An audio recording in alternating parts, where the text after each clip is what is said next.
What is the path to resolving the issue of Tibet with the People's Republic of China? Our stance is not to seek independence but genuine autonomy. We want to modernize Tibet. However, we must be able to preserve our fragile natural environment, whose waters serve 1 billion people in Asia, and we must be able to protect our culture, language, and religion. This is the unity we seek to restore.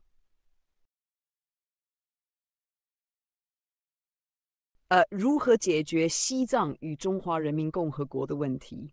我们的立场不是寻求独立，而是真正的自治。我们希望使西藏现代化。